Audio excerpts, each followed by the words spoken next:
Lucas 24, versos 36 em diante.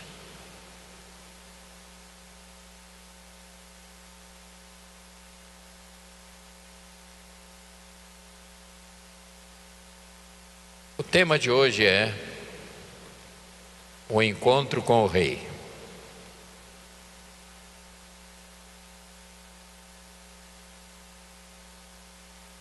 Queira ou não, você um dia vai ter que chegar diante de Deus.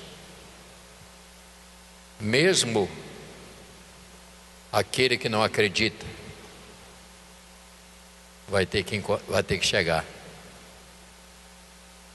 Mesmo o ateu que diz que não existe vai chegar. Verso 36, vamos ler. Eu sempre peço a leitura responsiva para você comungar. Falava ainda estas coisas quando Jesus apareceu no meio deles e lhes disse: paz seja convosco. Verso 37.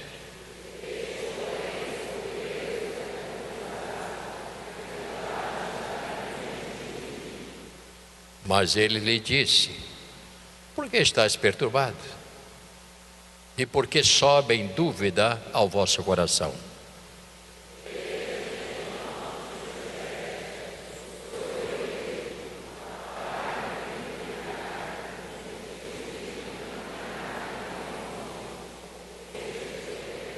Dizendo isto, mostrou-lhes as mãos e os pés.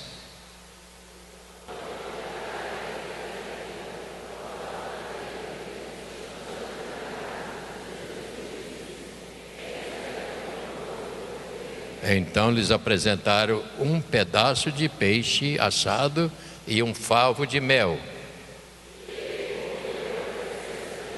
A seguir, Jesus lhes disse: são estas palavras que eu vos falei, estando ainda convosco. Importava que cumprisse tudo que de mim está escrito na lei de Moisés, nos profetas e nos salmos.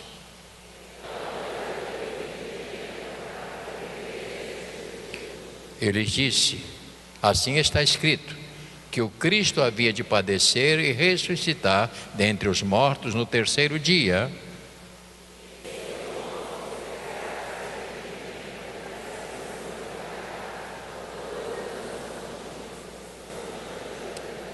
Vós sois testemunhas destas coisas.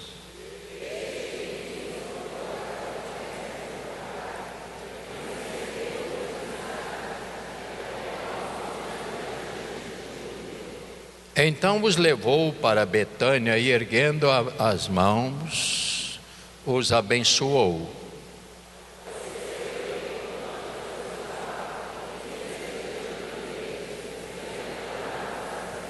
Juntos. Então eles, adorando, voltaram para Jerusalém, tomados de grande júbilo, e estavam sempre no templo, louvando a Deus. Glória a Deus. Que coisa fantástica. Ele abençoou. Querido Pai, bondoso Deus, que esta meditação nos ajude nesta manhã e nos prepare para nos assentarmos à mesa, algo tão solene e tão sagrado, algo que não é para incrédulos, algo que não é para ateus, mas é o pão para os filhos. É o pão para os filhos, é o alimento da alma, é o alimento que fortalece a nossa vida, para que possamos caminhar dentro deste mundo até o momento que chegarmos ao final da existência. Abençoa, portanto, a cada um dos teus servos, que esta palavra os abençoe, em nome de Jesus. Amém. Por favor, pode tomar o seu lugar.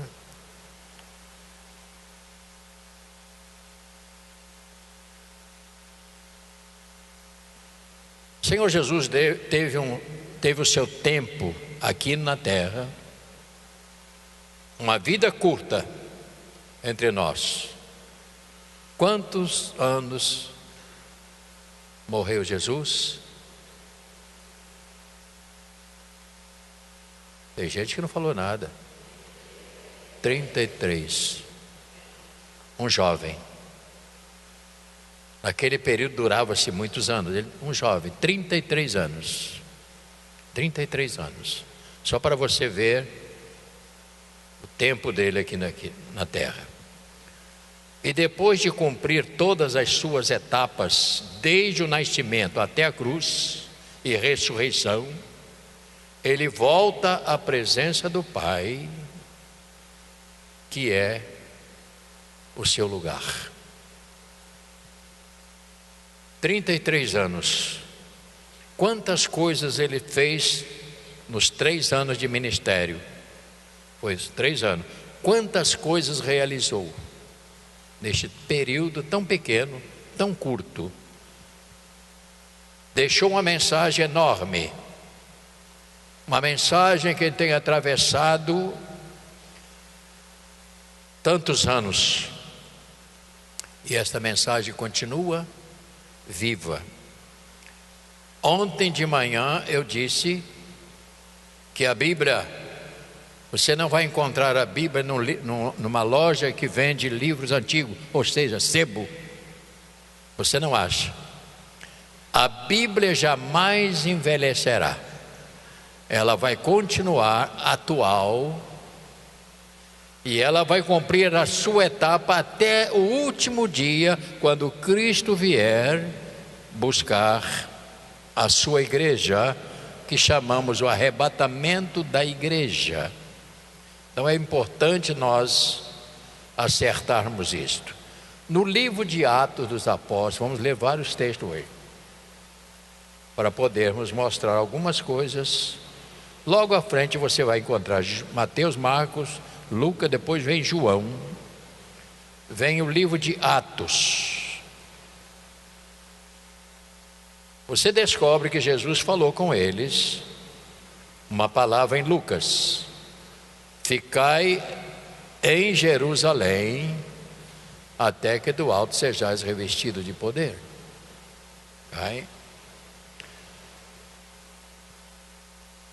E aqui nós temos então uma narrativa que eu gostaria de comungar com vocês. Capítulo 1, verso 6 até verso 11. Então os que estavam reunidos lhes perguntaram: Senhor, será este o tempo em que o Senhor vai restaurar o reino a Israel? Respondeu-lhes: não vos compete conhecer tempo ou época que o Pai reservou pela sua exclusiva autoridade, mas recebereis poder ao descer sobre vós o Espírito Santo, e sereis minhas testemunhas tanto em Jerusalém como em toda a Judeia, Samaria e até os confins da terra. Dita estas palavras, leia verso 9. Leia devagar. Dita estas palavras, foi Jesus elevado à altura à vista deles, e uma nuvem o encobriu dos seus olhos.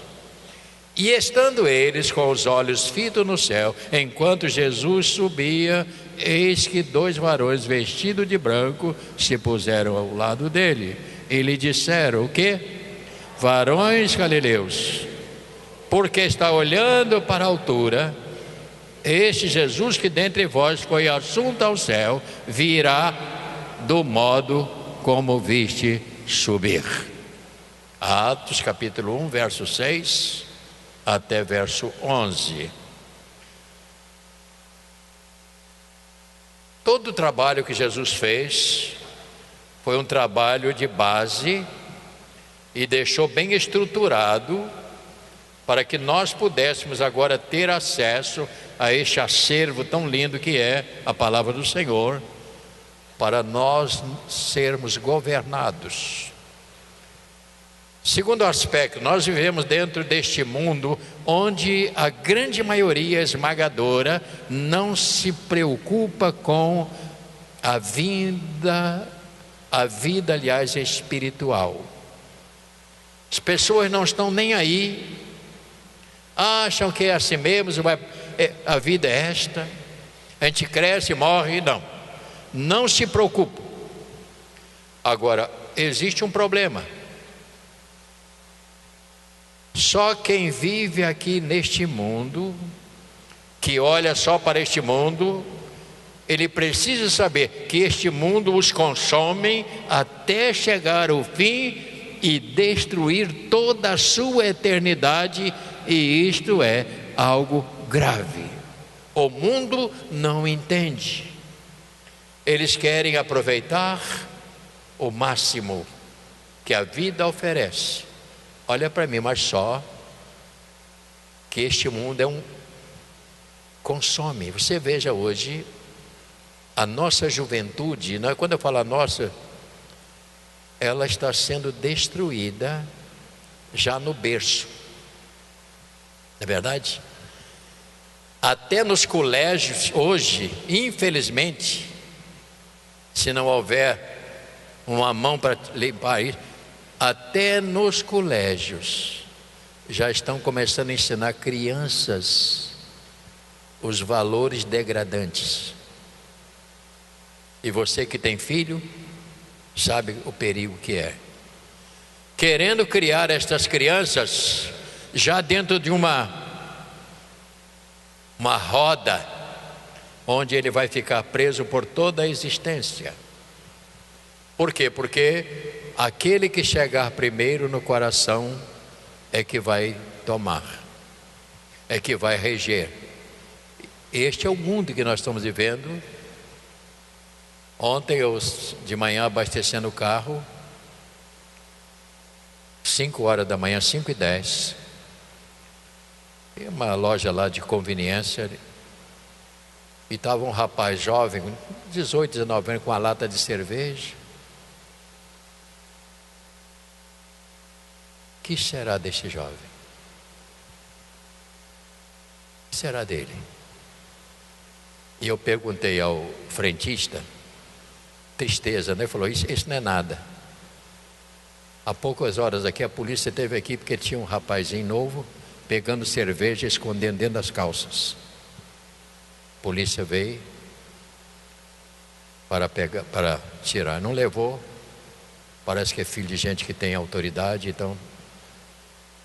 Mas eu estou dizendo, este é o mundo.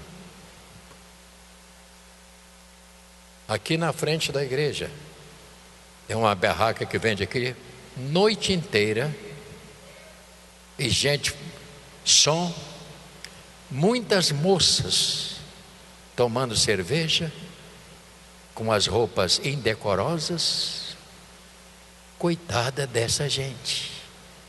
Eu estou tentando dizer a você que este mundo é assim. Eles querem que você só pense no hoje. O amanhã não adianta nada. Portanto, o Senhor Jesus, ele veio a este mundo, e neste período que esteve entre nós, diz a palavra, ele se comportou com uma disciplina invejável. Ele nunca pecou, porque sabia o que iria acontecer no futuro dele.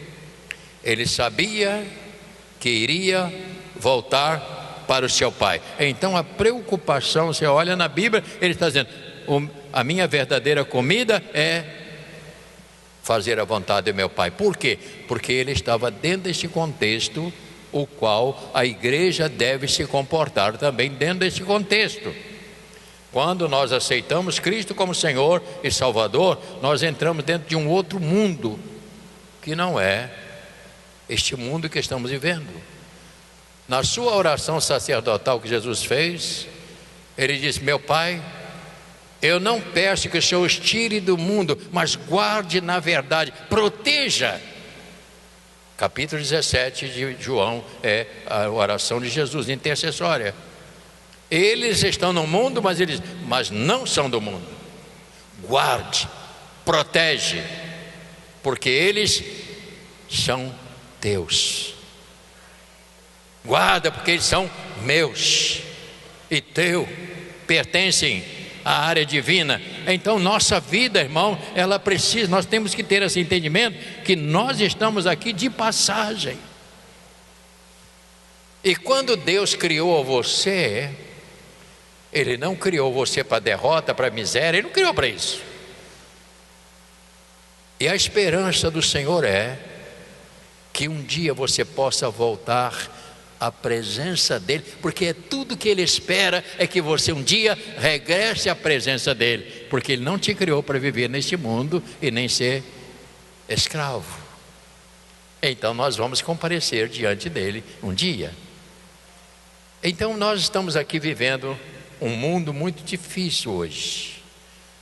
Nós hoje estamos vendo uma igreja que está divorciada do Senhor, e ela está bem parecida com a nação de Israel, o qual eu convido a você para abrir a sua Bíblia em um livro que você vai custar encontrar, Amós.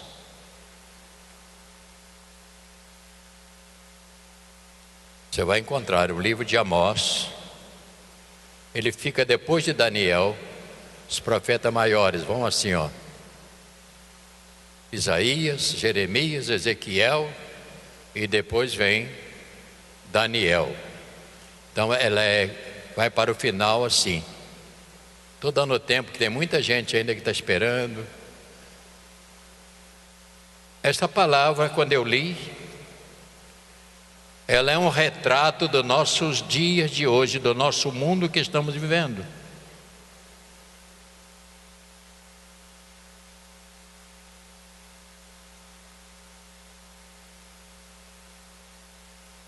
Todos encontraram? Amós, capítulo 4,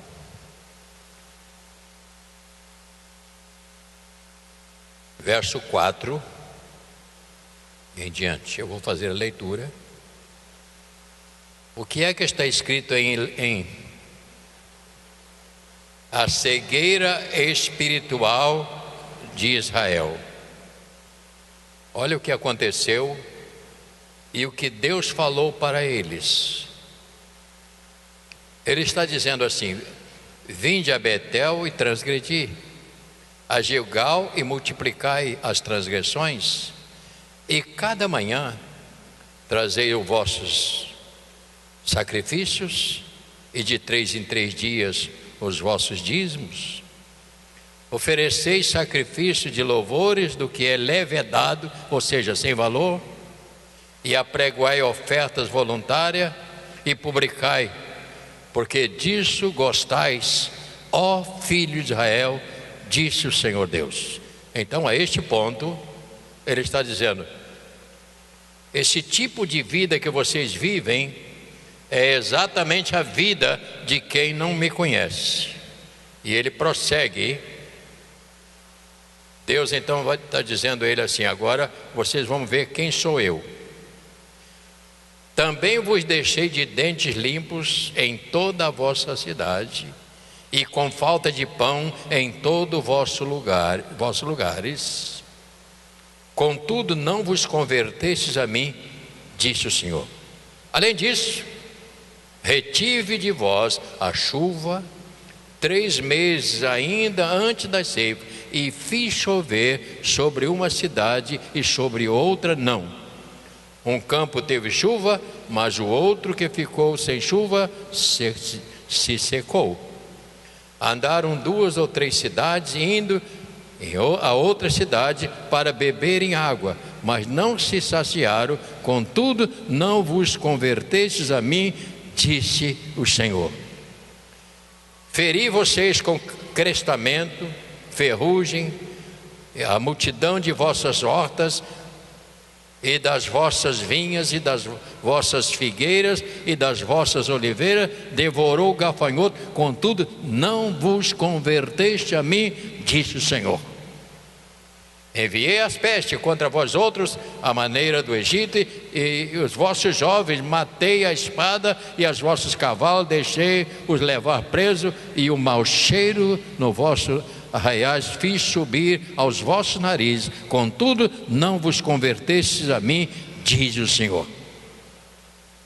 Subverti alguns dentre vós, como Deus subverteu a Sodoma e Gomorra, e vós foste como um tizão arrebatado da fogueira, contudo não vos converteste a mim, disse o Senhor.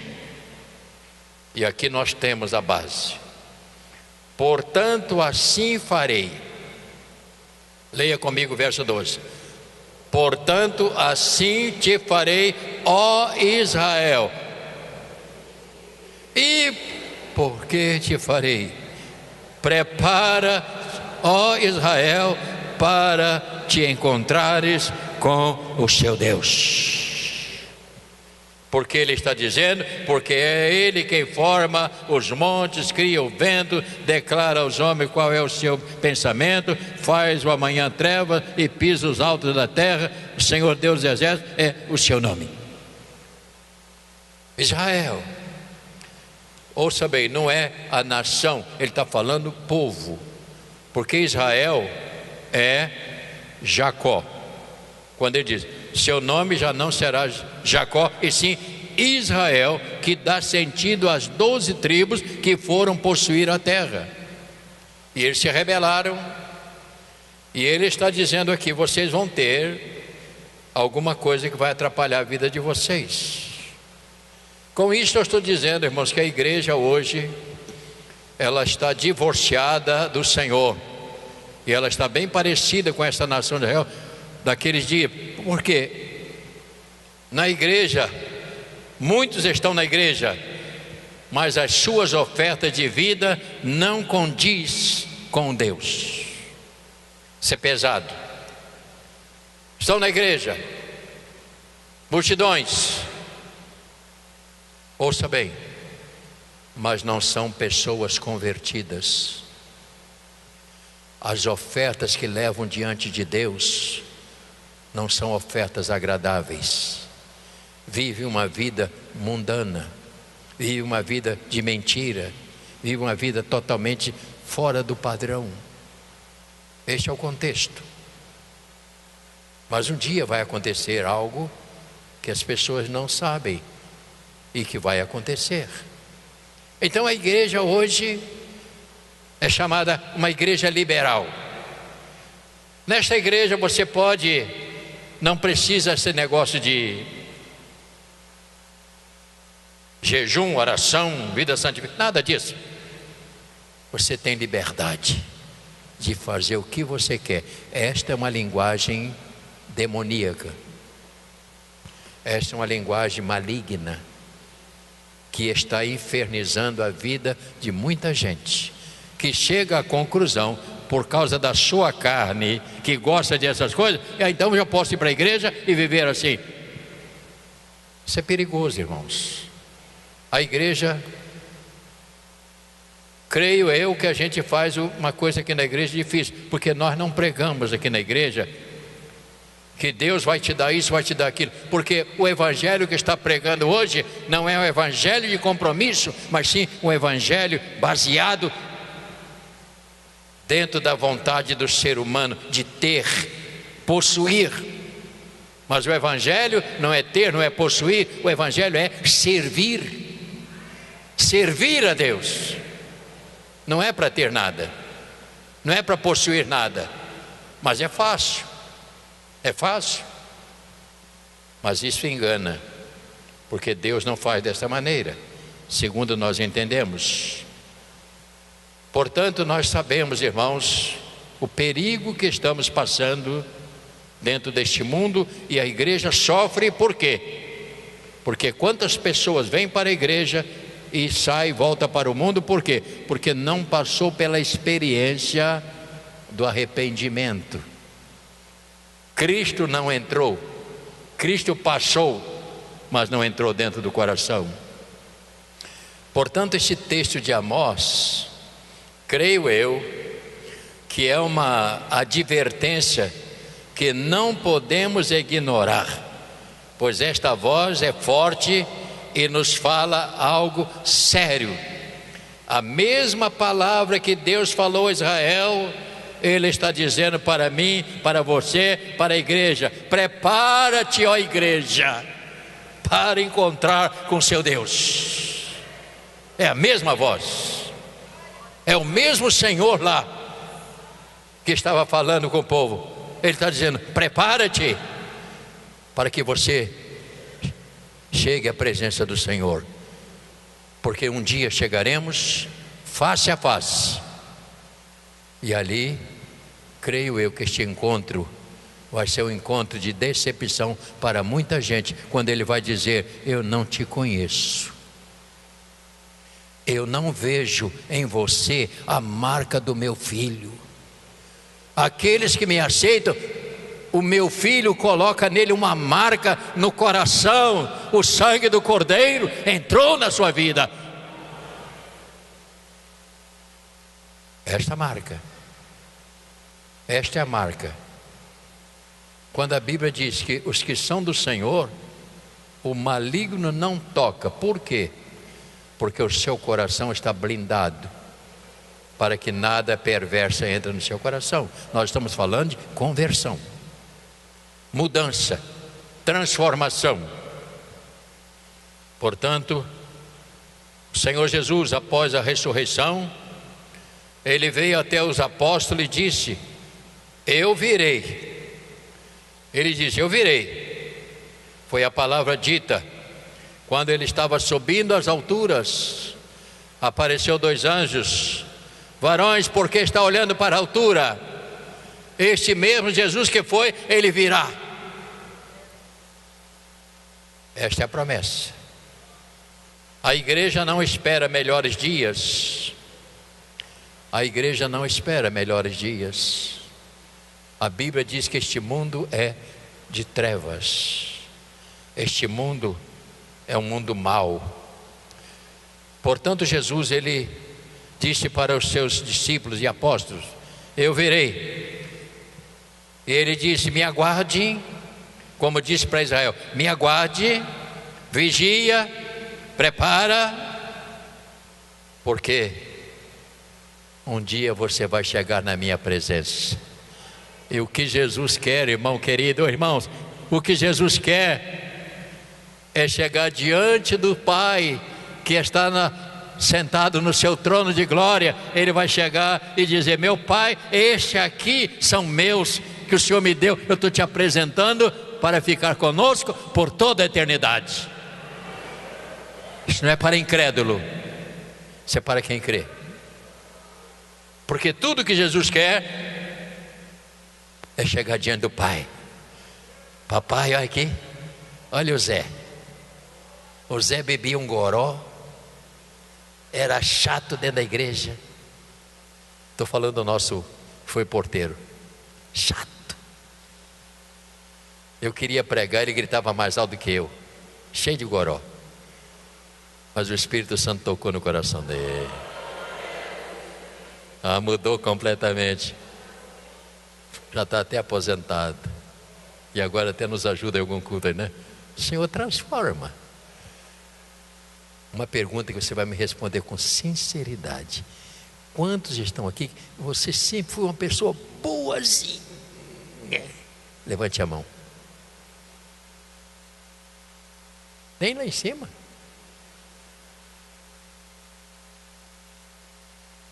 O que você é? Sabe o que você é hoje? Você é, nós somos o que Jesus fez em nós. Ele colocou a sua vida em nós e nos deu capacidade para viver e andar dentro deste mundo. E um dia nós vamos chegar lá. Diga para o irmão: não tenha pressa, meu filho. Não tenha pressa. Não é verdade? Eu não tenho pressa, irmão. Primeiro que eu sei para onde eu vou. Está tudo, já estou resolvido. Portanto, prepara-te. Há um perigo, irmãos, iminente, e que não podemos ignorar. todos nós iremos a este encontro. Está marcado o encontro com o Senhor. Um dia chegaremos à presença dEle. E nós vamos dizer: Senhor, eis-me aqui, para desfrutar daquilo que o Senhor me prometeu e que eu procurei andar de acordo com a palavra, com a vontade do Senhor. Portanto, meus queridos irmãos, a palavra é simples, mas é objetiva. Se você ainda não tem essa esperança viva, é hora de você dizer: eu preciso mudar, eu preciso transformar ou ser transformado. Curve a sua cabeça. Nosso Deus e Pai, nós vamos agora sentar à mesa do Senhor. Esta é uma celebração extraordinária, porque nós estaremos sentados na mesa, segurando os elementos que falam da vida de Jesus, fala do sangue derramado. E eu te peço, ó Pai, em nome de Jesus, que ao sentarmos esta manhã aqui, sejamos tocados profundamente no nosso interior. E eu te peço, perdoa aqueles que porventura têm passado por alguns momentos e até falhado, mas hoje estão aqui, Pai, para pedir perdão, para se assentar à mesa do Senhor. E eu os abençoo a todos que vão comungar nesta manhã, em nome de Jesus. Amém e amém. Nossos irmãos músicos